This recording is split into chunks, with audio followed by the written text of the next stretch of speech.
O Recuncho dos Libros, o programa da Radio Pública Municipal no que imos repasar a actualidade da Biblioteca Pública Municipal Enrique Rivera Rouco. O Recuncho dos Libros, o espazo para a lectura de Radio Eume.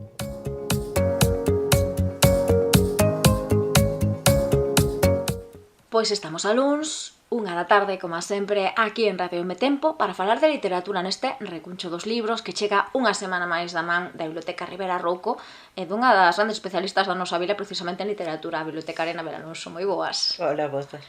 Como a cada luns, Anabel, que nos traes hoxe, que recomendacións? Comezamos cos máis pequenos da casa? Sí, comenzamos cos máis pequenos. Traigo vos dous libros, un para bebés e outro para primeiros lectores. Para o de bebés, dunha serie moi coñecidísima, sí.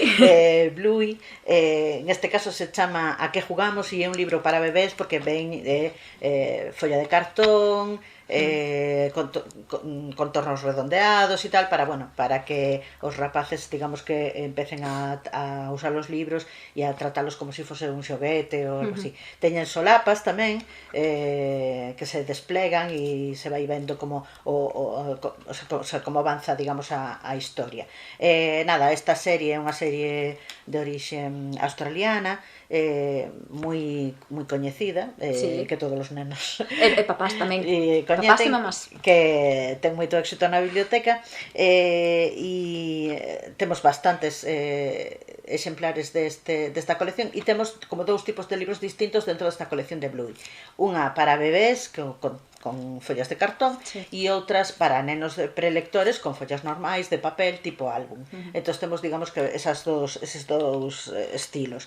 E neste caso, este volumen xusto que vos traigo vai sobre o xogo e sobre a que se xoga, non? Entón, digamos que o protagonista, que é un can de raza Blue Heeler, non sei moi ben exactamente porque é de mascotas. Blue Heeler son a familia, o nome da familia. Sí, teño cero idea de razas de cans.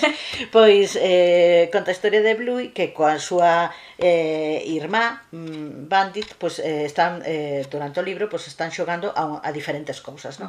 Por eso o libro se titula A que jugamos, o sea... Claro, e que ademais, para quen coñeza a serie de debuxos animados, claro, cada capítulo é un xogo, inventan un xogo, non? Sí. De feito, para os que temos nenos pequenos, despois hai que recrear o xogo na casa, así que... Pero bueno, son xogos moi simpáticos, temos xilófono máxico, aquí de todo. Pois, exactamente, este libro é eso, A que jugamos, a pluma máxica, todo eso. Sí. Está, eso, xa vos digo, pensado para bebés, e forma parte dunha colección máis amplia que temos, na que hai álbumes e outros libros para bebés tamén. Sí, hai de todo, hai tamén para pintar e pegatinas, aí teñen de todo.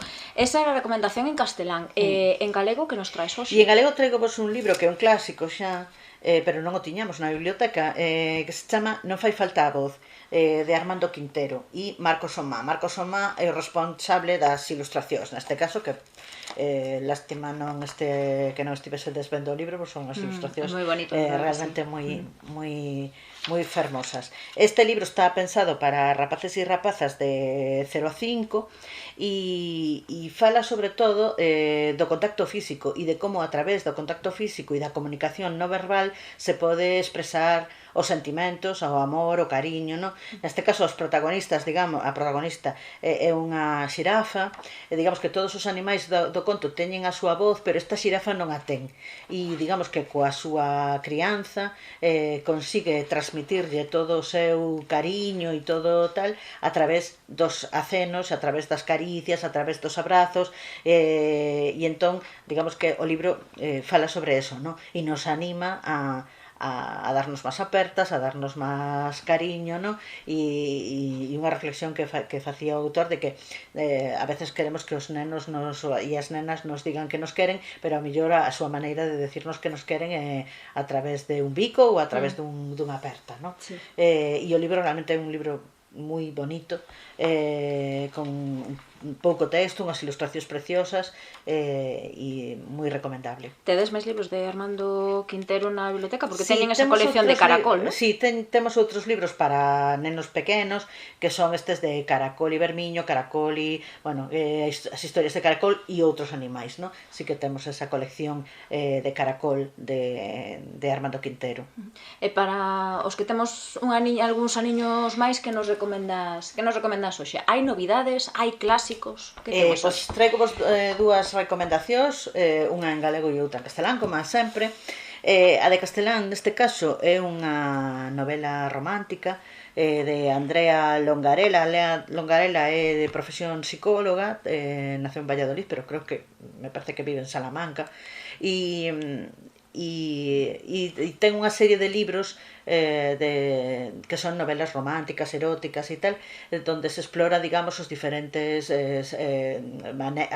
maneiras do amor, de coñecerse e todo isto. Neste caso o libro é Cuando despiertan las flores, e digamos que a característica máis específica ao mellor é que non é unha historia de amor tan clásica, porque parte como de unha situación de perda e de dor que logo se vai transformando, digamos,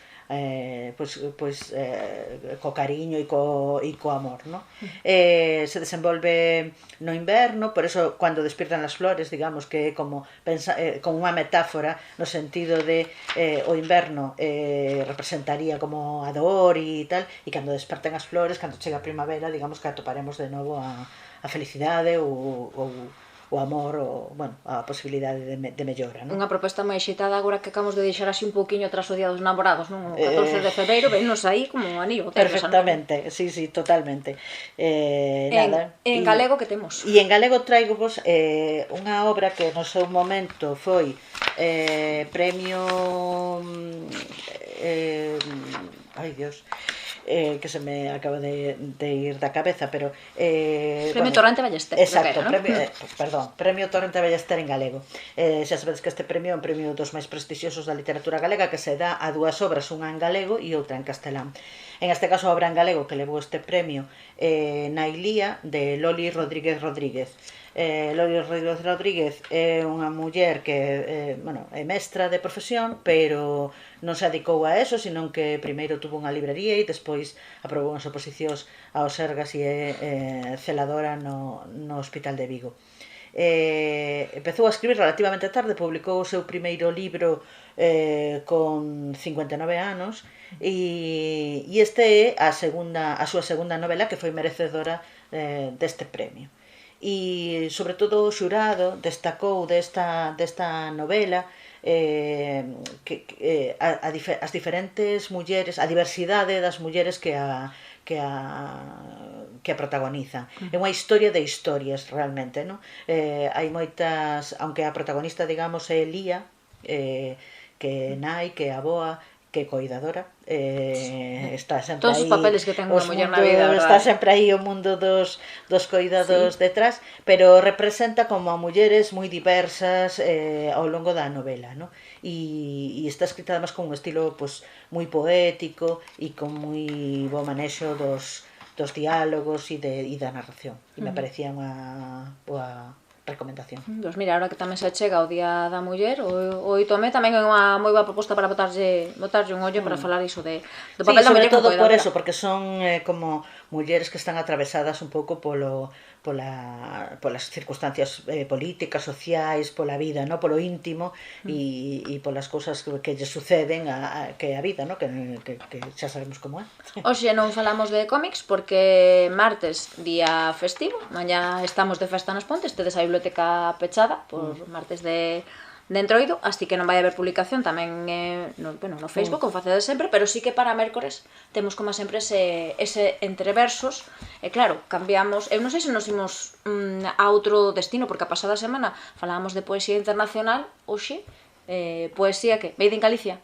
Poesía galega e además este libro foi o gañador do primeiro certamen do Uxío Novoneira das Pontes, o sea, que digamos que está moi ben sellado este libro a nosa vila, ¿no? Bueno, é o libro de Xosé Vázquez Pintor, Banzados, que como decíamos foi o primeiro premio do Premio Uxío Novoneira. É realmente un libro estupendo, a mí me encanta. Tuve a sorte, digamos, de asistir á súa presentación cando Vázquez Pintor gañou o premio e é un libro moi interesante. Pintor é un autor de agolada, profe, ten unha obra literaria extensísima, sí, tanto para infantil como para adultos, poesía, narrativa, ensayo, ten de todo. Talla, escribe artigos de prensa, é verdade que é moi polifacético. De todo. E con unha che de premios en todas as digamos, as facetas, ¿no? Moi importante os premios que levou no seu momento o Facho por teatro, porque empezou facendo teatro infantil, e neste caso pois este premio que se daba aquí nas Pontes de Poesía. É un libro de poemas que fala moito do pasado, da transformación do mundo rural e que realmente é unha delicia e doado de ler. Eu recomendo a calquera que se anime a botarlle un ollo a este libro. Sería interesante tamén recuperar algún día ese premio, non? Uxío Novoneira. Hombre, sería maravilla. Cantas edicións houve, ao final? Hubo 4 edicións. Pois mira, temos aí pendente un programa de falar dos 4 autores gañadores autores gañadores dese premio, se che parece. Tomamos aí nota. Que nos propose en Xoves de Libro e Película? Porque claro, antes falábamos de Bluey, que por certo Bluey tamén ten moitos capítulos e moitas cousas e moitos poderíamos traelo ao Xoves de Libro e Peli sin problemas. Perfectamente, poderíamos falar de Bluey, pero non nos quedamos con Bluey porque nos quedamos cunha película dos anos 80. Sí, traigamos a novela de Nora Ephron, Se acabó el pastel, que tuvo a súa versión cinematográfica a finales dos 80, protagonizada por Meryl Streep e Jack Lemmon, Jack Nicholson, sí. Unha peli que foi que conta un pouco a historia, o sea, se basa neste libro que conta a historia ficcionada, pero a propia que a historia da propia Nora Ephron, que estuvo casada co xornalista Carl Bernstein, que foi un dos xornalistas que fixo a investigación do Watergate. E digamos que na novela se conta o fracaso da súa parella, ¿no? dese matrimonio. Ela descubre de repente cando está esperando un bebé que o seu home ten outra relación e se dá conta de que todo o mundo sabía que existía esa relación menos ela, un clásico. E entón digamos que é unha, igual que todos os seus guións que moitos a mellor non sodes conscientes de que os guións son de Nora Ephron, pero todas estas novelas románticas que vemos, pues Cuando Harry encontró a Sally ou Tienes un email ou Julia y Julie, esas son todas novelas guionizadas, o sea, películas guionizadas por Nora Ephron e ten moitísimo sentido do humor e unha maneira de contar moi interesante, a verdad. Onde atopamos esta película? Onde podemos ver? Pois creo que a podemos ver en Filmin e a novela témola na biblioteca, o sea que animademos. Bueno, quen queira xa pode collela. A ver, chama a atención de que a película chamase de outra maneira, non? Cambiaronlle, bueno, en español se chama Se acabó el pastel tamén. Vale, que eu estaba buscando. En inglés a película se chama Herburg, pero en español se chama como a novela, Se acabó el pastel. Ti falabas de Meryl Streep e de Jack Nicholson, pero claro, eu boteille aí un ollo e tiñamos tamén a Kevin Spacey, non? Que tamén é un grandísimo actor, independente do que faiga, Catherine O'Hara ou a mítica Riso de Gris, Stockard Channing tamén que tiñamos aí nesa. É unha película con uns actores estupendos. Non tuvo algunhas críticas reguleras porque se consideraba que era lixeiro o que contaba, non? Creo que tamén a veces ao mellor unha visión feminina sobre o mundo das relacións podría ser que a mellor a algúns críticos lle parecese lixeira. Sí. Bueno, tamén falamos dunha película de 1986 que claro, as cousas cambiaron afortunadamente. Afortunadamente. É moito máis que teñen que cambiar, pero ainda nos queda moito por facer. A pasada semana falabas de Agatha Christie, desa desaparición da que nunca houve unha versión oficial, hubo varias, pero esta semana que segredos nos traes? Pois esta semana quería falar de Agatha Christie na súa versión de autora teatral, porque a coñecemos sobre todo polas novelas, pero foi unha autora teatral que tuvo moitísima repercusión tanto en Inglaterra como fora, ¿no? É mítica a súa obra de teatro La Ratonera, que estuvo en cartel desde o ano 52 ata o 2020, que tuvo que pechar a porta por culpa da pandemia, pero volveu a abrir de novo en 2022 e se mantén todavía en cartel. Debedes que ten o récord de ser a obra de teatro que máis tempo estivo en cartel. E despois outras obras de teatro, algunhas que son adaptacións de novelas, o sea, facía a novela e despois a adaptación ao teatro, e outras que naceron xa directamente para o teatro. Algunhas moi coñecidas como Testigo de cargo, Cita con la muerte, Asesinato en el Nilo, que tamén deron versiones cinematográficas moi coñecidas, porque creo que debe de haber poucas obras de Agatha Christie que non se levasen en algún momento ao cine, non? Sí, ainda falábamos o primeiro día que falábamos de Agatha Christie, de que tamén vai rodar aquí por Galicia ese Asesinato de Orient Express versión española, non? Neste caso con Juan Cuartero aí. E, por exemplo, li un artículo moi interesante de como nos anos 50, principios dos 60, triunfou en España as adaptacións teatrais de Agatha Christie, que tiñan un éxito enorme e que supuxeron como, digamos, un acicate para os autores españois que se lanzaron tamén a facer ese tipo de produccións parecidas ás de Agatha Christie, que son sempre un pouco no que é a estructura moi parecidas.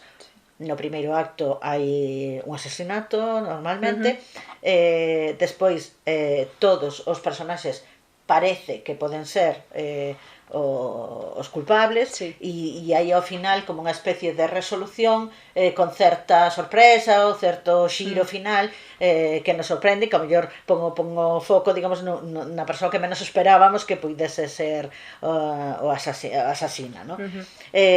Bueno, xa sabedes como funciona, digamos, o tema de o mundo Agatha Christie, e que tamén é moi atractivo sobre todo para o público, que claro, que tamén é por exemplo, falo dende a miña experiencia propia, que me gusta moitísimo este tipo de obras de teatrais e este tipo de novelas, que os que lemos este tipo de historias sempre andamos pois mira, eu creo que o asasino é fulanito, en plan, saca aí as nosas dotes de investigadores privados, e sempre con esta cousa amable que teñen que non son cruentas, non son tal, esta cousa amable que teñen as novelas e nas obras de teatro de Agatha Christie. Aquí temos algunhas desas obras de teatro, por se alguén lle quere botar un ollo. Non estamos ao mellor moi afeitos ao teatro e é unha pena, porque é certo que o teatro se disfruta nos teatros, en vivo, en directo, claro, pero tamén se disfruta lento, entonces animarse tamén a isto, e sobre todo porque foi moi influinte nos autores posteriores a ela, non? E de feito, despois fixeronse moitísimas series e moitísimas producións tamén que seguían esa orde, ese tipo de crimes que sempre nos retrataba Agatha Christie. Xa falamos aquí varias veces de Los misterios de Laura, por exemplo, unha serie que segue esa estructura. Sí, esa estructura de varios personaxes, moitas veces reunidos en un espacio do que non puderon sair, polo tanto un deles ten que ser o asesino, e digamos que todos teñen os seus motivos e tuveron a súa ocasión para que fose así, e entonces digamos está en averiguar cal deles é, non? E resulta moi entretido e un rato moi agradable, a verdad. Pois ímonos agora con textos locais, porque na nosa vila desta semana a quen temos?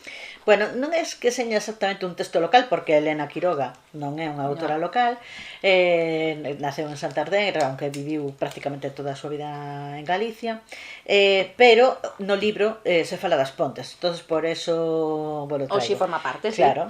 Viento del Norte, que é o libro que vos recomendamos de Elena Quiroga, é unha novela que no seu momento foi Premio Nadal, o sea, sea, non é unha novela menor, xustamente. En 1984, Elena Quiroga foi a segunda muller que entrou na Real Academia Española. Foi unha escritora moi importante, que ademais tiña unhas temáticas sobre as injustizas, sobre a evolución da vida, sobre como a infancia e a adolescencia influen nos personaxes, moi interesante. Neste caso, en Viento del Norte está ambientado nun pazo en Ortigueira e digamos que hai un momento que unha dos personaxes enferma e a mandan xunto con unha criada que é a protagonista da novela, a mandan ás Pontes a facer como unha cura na montaña, unha cura de que lle deu aire fresco e todo isto para bueno, supoño que moitas veces temos falado desta cousa, no? Da xente que viña ás Pontes a tomar as augas ferruxinosas da Fonte das Boliqueiras, ou digamos ao aire limpo da montaña, no? E é moi interesante ver como describe a Vila das Pontes, que no libro llama Las Puentes. Algún van lle doar un pouco os oídos, que non escoiten iso. Pero bueno, me parece interesante. É unha novela clásica dos anos 50, con esta historia de amor entre o señor do pazo e unha criada, un pouco de un amor aí prohibido, en plan, diferentes clases sociais, claro. E bueno, me parece que podía ser moi interesante. É un español que está moi preñado de moitas maneiras de falar galegas, de moitas estructuras e de frases feitas e cousas de falar galego, e na que os personaxes están moi mimetizados coa terra, coa paisaxe, co entorno, e me parece que pode resultar unha lectura agradable. Sí, é curioso que nos propoñas iso, porque sempre estamos acostumados a que nos traes autores e autoras de aquí, non? Sí, digamos que dixemos, vamos a facer algo un pouco diferente. Claro, As Pontes tamén é protagonista, non só polo que fan os nosos veciños e veciñas, senón tamén porque tamén pode ser protagonista. De feito, aquí nas Pontes tamén se está utilizando, por exemplo, o lago, non, como escenario de moitas series, de películas. Sí. A verdade é que somos un plato fantástico para ambientar historias de todo tipo. E toca rematar, como sempre, botándolle un ollo a proposta que temos esta semana do Xoves na Biblio, porque chega unha grande contadora de historias. Para os máis pequenos e pequenas chega Paula Carballeira.